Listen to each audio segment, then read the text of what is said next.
Bueno, estamos al aire nuevamente. Eso Hola. fue Departamento de Banda Los Chinos con Adanovsky. Temazo. Este tema no lo escuché. Te diría si es un temazo, pero no lo conozco. Bueno, Vane, ¿con qué nos vas a deleitar Bueno, el día de hoy por segunda vez? hoy vamos a hablar de un tema buenísimo. Vamos a tratar brevemente el comienzo de los vampiros, la historia de los vampiros, cómo creció y se desarrolló este arquetipo, este personaje tan conocido y tan retomado en la cultura y en la literatura y en el teatro y en las películas. ¿Sí? ¿Por qué? ¿Por qué dirán? Porque necesito hacer reivindicación histórica y necesito que ustedes escuchen esto. Esta información Bueno, tiene para que ser empezar, compartida con el mundo. la historia de los vampiros. Esto no puede ser que no conozcan esto. No, está bien.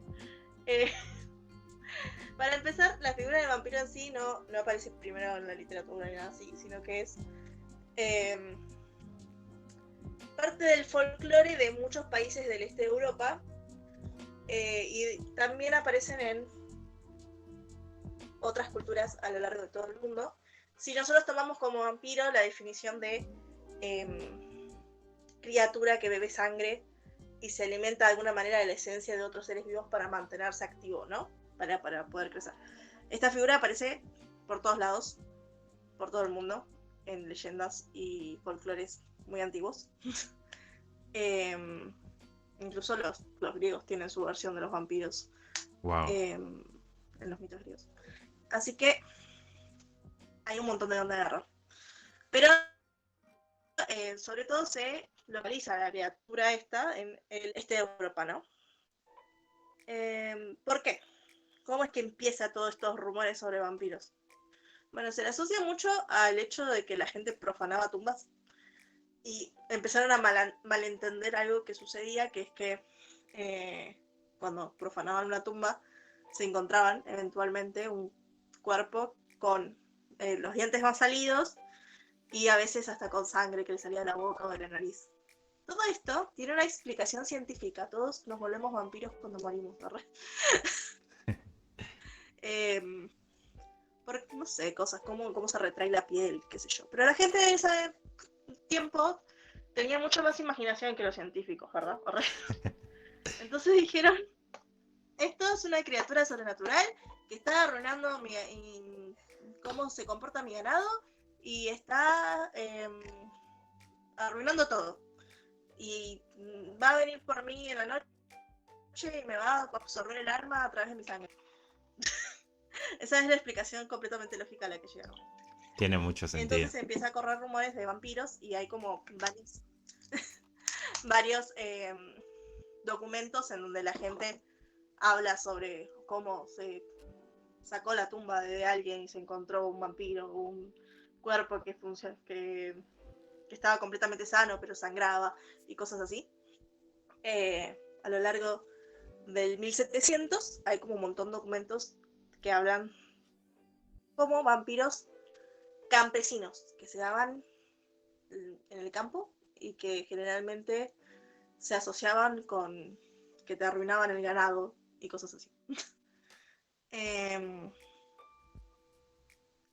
pero la primera vez que se escribe la palabra vampiro es en uno de estos documentos, pero no había lo que es una literatura sobre vampiros, ¿no? Era algo que se creía como real, no estaban en la ficción, estos vampiros campesinos. Lo Claro. que había eran cantos, temas y estas cosas que hacía el pasado de hablar.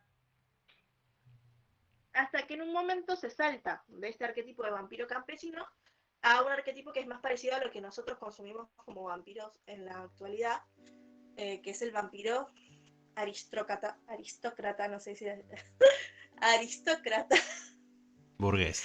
es decir, vampiro muy bien posicionado económicamente, que tiene algún título nobiliario, que es que seduce a la gente, que va a buscarla para asesinar y así.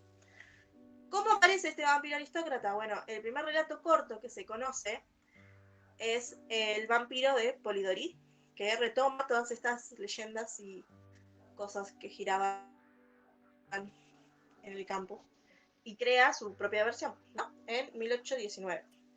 ¿Por qué Polidori escribe esto? Es muy linda la historia de cómo Polidori llega a escribir el vampiro. Estaba en modo nanobraimo, estaba con su grupo de amigos en una mansión de su grupo de amigos escritores, en donde estaba también Mary Shelley, que si no saben, Mary Shelley es la que escribió Frankenstein, y de hecho sale de esta misma jornada de escritura. Wow. Están acá atrapados en una tempestad de lluvia, y dicen, bueno, como que el clima da para escribir cosas de terror, ¿no? Tipo, es lo que hay que hacer hoy. Entonces todos, tanto Polidori como Mary Shelley y el esposo de Mary Shelley, y algunos que otros que están por ahí, deciden ponerse a la tarea de escribir un relato de terror. Son unos días que están en esa mansión, no sé, 4 o 5. Pero en realidad los únicos que logran completar la tarea son Polidori, que escribe el vampiro, y Mary Shelley, que escribe lo que vendría a ser el cuerpo de Frankenstein. O sea, no escribe todo Frankenstein, pero escribe la idea, digamos. Así que son los únicos que se van con algo de esa noche de creatividad. Pero bueno, bastante bien. Sí. Y en el vampiro lo que se ve es por primera vez vampiro elegante, seductor, que se ganaba a todas las mujeres y luego las mataba. Es un cuento muy cortito, donde se cuenta cómo un joven conoce a este vampiro, sin saber que es vampiro, ¿no? Y va atando cabos hasta que va descubriendo, ¿no?, que hay algo raro con este chavo. Y se cree que Polidori basó todo esto en un lord del cual él era médico, que es Lord Byron, que es una figura muy conocida en la literatura inglesa. También es escritor, escribió varias cosas, pero era como una figura muy controvertida y tenía como una vida muy escandalosa, y se supone que este primer vampiro se basa en él, ¿no? Es como una parodia de este hombre. Claro. Y después, lo que la gente generalmente nombra cuando se habla de la historia de los vampiros es justamente la novela de vampiros más conocida del mundo, que es Drácula. Drácula se publica en 1897 y se considera que es la historia que consolidó el arquetipo de vampiro que perdura en la historia y que llega hasta nosotros, ¿no? Pero, o sea, porque en el vampiro de Polidori todavía no pasaba esto de que el vampiro sí drenaba sangre, porque eso es, pues, la definición de vampiro. Pero no es que se escondía de la luz solar, no se lo mataba con una estaca. Entonces esas cosas todavía no sucedían en el vampiro de Polidori. Sí, pasaba en el vampiro de Drácula. Pero yo vengo acá a hacer reivindicación histórica y les vengo a hablar de la primera vampira mujer, que es Carmilla, que es una novela o cuento largo que escribió un irlandés que se llama Joseph Sheridan Le Fanu, si pronuncio bien, no lo sé, I don't know. Y Carmilla se publica en 1972, o sea, unos buenos 20 y pico de años antes que Drácula. Y trata sobre una vampiresa que se llama Carmilla, que llega a un pueblo. Bueno, en realidad la historia está narrada desde el punto de vista de Laura, que es una joven aristócrata normal, al que un día en la puerta de su casa se cae un carruaje, una señora con su hija adolescente, que supuestamente tiene una enfermedad extraña, y esta señora se dice, no, me tengo que ir, ¿pueden cuidar a mi hija? Y la familia de Laura dice, sí, dale, yo te cuido a la hija. Y la hija es justamente Carmilla. Y Carmilla y Laura tienen una relación muy... van creando una amistad y luego sienten como atracción entre ellas. Y todo es muy de seducción y de cuestiones de vampiros. Una vampira lesbiana. Hasta que es una vampira lesbiana, sí, la primera vampira del mundo. Increíble. O sea, la primera vampira caracterizada de hecho, era lesbiana. Y era lesbiana, sí. De hecho, la historia de Carmilla es que obviamente es inmortal. y va seduciendo mujeres de pueblo en pueblo, de época en época. Mucho que ver con esto de lo prohibido y que Laura está ahí como, no puedo caer en esta seducción. Soy muy pura para esto. Bueno, hasta que la terminan descubriendo. Lo que tiene Carmila es que tiene una prohibición que no tienen después los vampiros, que eso como que no siguió pasándose de generación vampírica, que es que ella no puede ponerse un nombre que no tenga las mismas letras. O sea, ella siempre se llama cosas que sean anagramas de su nombre. Su nombre original, si no me equivoco, es Millarca, y por eso en esta vida se llama Carmila, y nada, tiene que ir cambiando las mismas letras para formar sus nombres, y así es como la descubren, porque encuentran un cuadro de alguien de hace muchos años que es igual a ella y se llama Millarca, y es como, pues, tiene el mismo nombre, ¿no? Da vuelta. Claro. Eso maybe es un spoiler, sí. Perdón, soy muy de spoilear, pero es una novela de 1800. No es mi culpa que ustedes no la conocieran. Y además es justamente de lo que voy a hablar ahora, es que Carmila instaura un montón de los arquetipos y mitos sobre los vampiros que son los que llegan hasta nosotros, ¿no? Ella es la que no puede andar en la luz del sol, la que se transforma en animales. Carmila se transformaba en gato, no en murciélago como después pasa con Drácula, pero se transformaba en un animal.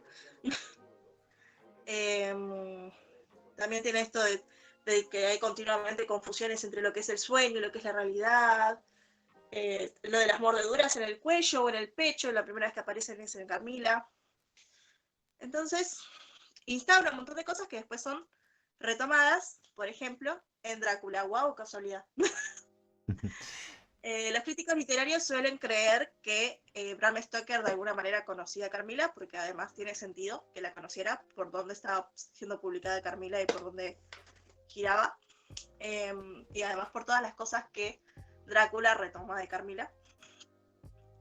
Y también tiene sentido porque dentro del mismo Drácula hay escenas donde aparecen las vampiresas. Vi que en la historia de... ¿Cómo se llama esto? En el mensaje de publicación del día de hoy pusiste, ¿se dice vampiro o se dice vampira? Le vamos a preguntar a Vanessa. Se dice la mujer vampiro en realidad, pero yo voy a decir vampira. Está bien. Porque estoy a favor de formar el lenguaje todo lo que hace falta. Por decir la mujer vampiro, ustedes no conocían Carmila. Claramente. Me gusta que estoy dando por hecho que no la conocían, capaz la conocía Carmila, me lo pueden decir. Bueno, igual, Y o sea, van a ser más mis amigos. si la conocen sería como la excepción, porque en general Sí, generalmente no se habla mucho de eso. se piensa en Drácula. De hecho, hay muchas personas que creen que Drácula es sinónimo de vampiro. Entre ellas yo hace 5 años. Hasta que leí Drácula. Sí. No lo leí todo igual, pero lo empecé a leer como todo lo que empiezo y no termino de leer. Ay, nunca terminaste Drácula. Ay, yo amo Drácula. Lo leí como 4 veces, porque encima después lo tuve que leer para la facu. Bueno, me estoy yendo de tema. Además de los, no sé, las características del vampiro que instaura Carmila, que me venía contando, también instauró un montón de maneras en las que se cuenta, no un montón, sino el arquetipo original, en el que se repite generalmente, de cómo se cuentan las historias de vampiro.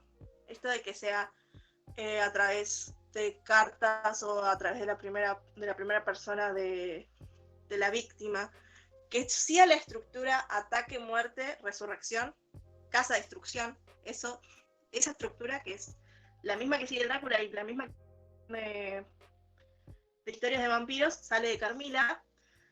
Y también se incluye lo que es el intento en vano de explicar hechos sobrenaturales en términos racionales.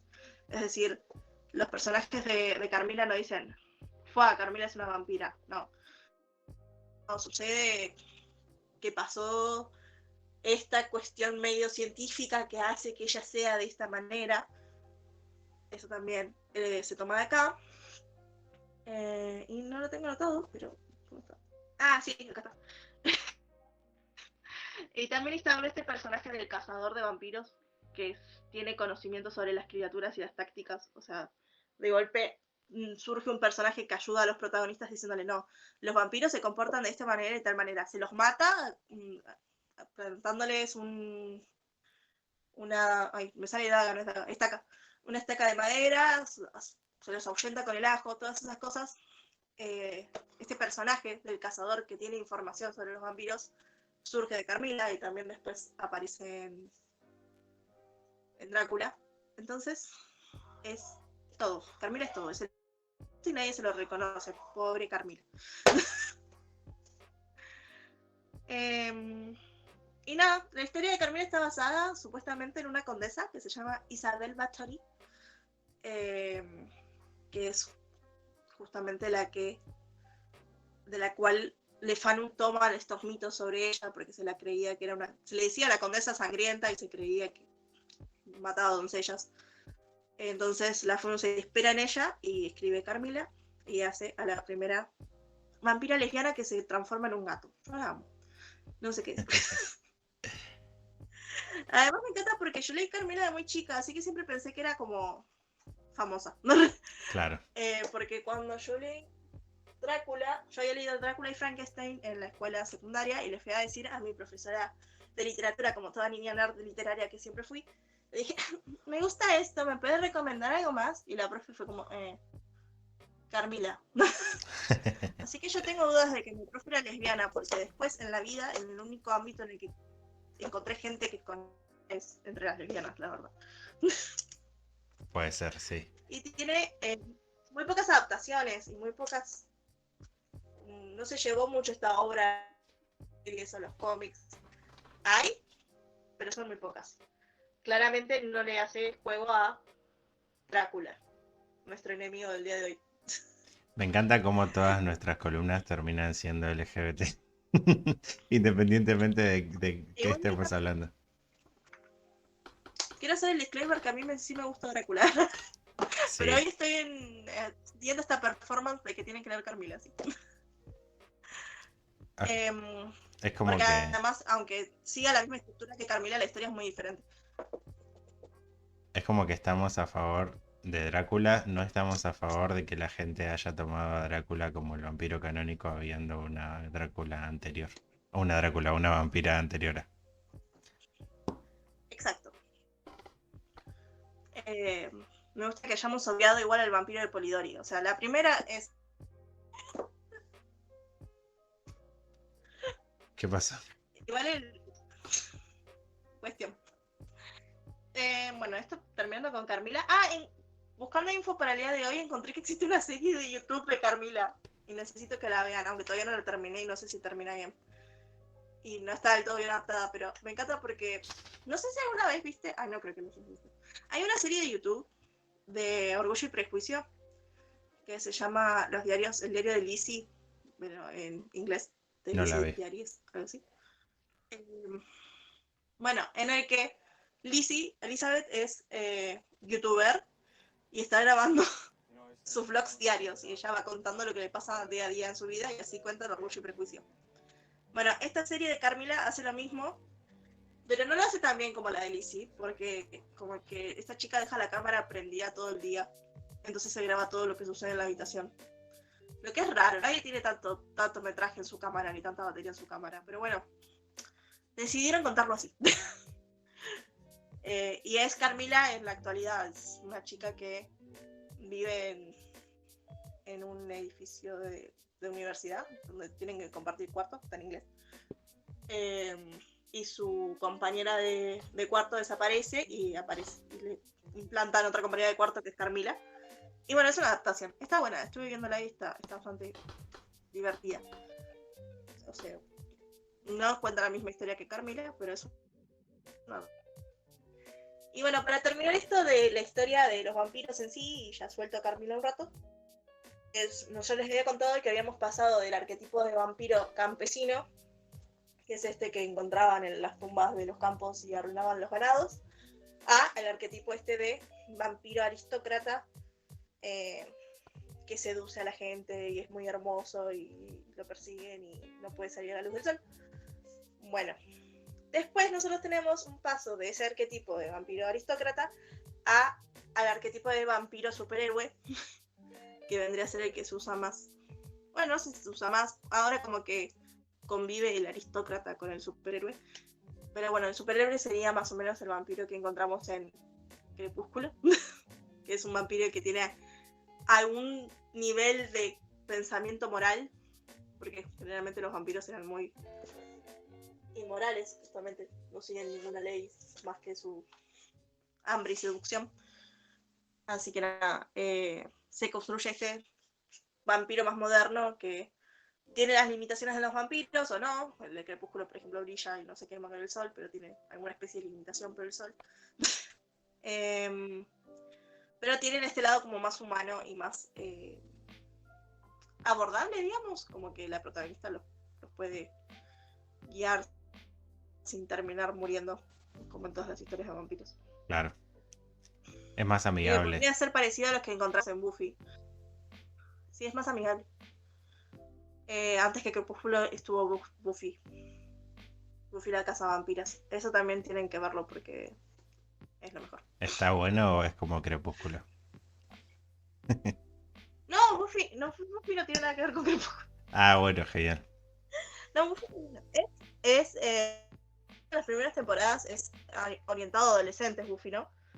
Pero es un producto de los 90, así que no es tan Crepúsculo. No es... A ver, me da más... No sé cómo explicarlo. Los productos de los 90 orientados a adolescentes me parecen diferentes a los productos de los 2010 orientados a adolescentes. en esa línea voy. Claro. Como que son un poquito más adultos todavía. Y sí, para el que no sabe, Buffy trata de una chica adolescente que un día descubre que tiene que ser cazavampiros. Pero en Buffy hay vampiros que terminan como siendo más amigables, más del lado superhéroe. Pero también hay vampiros que son del arquetipo aristócrata, la verdad. Así que no. En conclusión, vean Buffy. Y ya para cerrar, esta fue más o menos la evolución de los vampiros. Y lo que quería cerrar era pidiéndoles que me comenten si les gustaría la sección, si quisieran arquetipos de otro personaje, tipo los hombres lobos, las brujas, o lo que sea, que me dejen ideas. Así sigo con esto como si fuera una sección. Yo quiero de Les hablo de Frankenstein. brujas, también puedo volver a hablar en feminismo. Frankenstein no es un arquetipo. Pero yo quiero de Frankenstein. Es verdad, es un solo personaje. Pero como que lo tomaron mucho igual Uh-huh. para muchas cosas. Entonces puede llegar a verse como un arquetipo.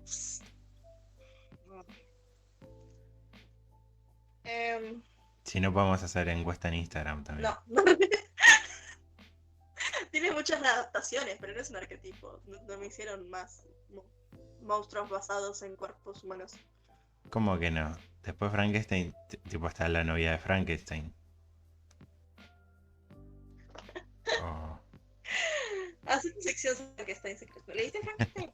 sí, esa sí la terminé. Amazing. Me encanta Frankenstein porque tiene muchos monólogos muy profundos, Frankenstein. Sí, es increíble. O Como, sea, uno la entra a leer esperando un relato súper clásico y lineal. Y es re profundo, filosóficamente. sí, es re profundo Frankenstein. Uno espera una historia de monstruos y es como, ¿por qué me estás haciendo pensar sobre la existencia de todo? Claro. Así que nada, esta fue la historia de los vampiros, contada así nomás. O capaz también se podría llamar intentando convencer a la gente de que lean Carmila. Buenísimo. ¿Con qué canción nos vamos? Así que nada, nos vamos al corte con... Espera que no estaba en la lista. Newt de Gial. Bye. Ya volvemos.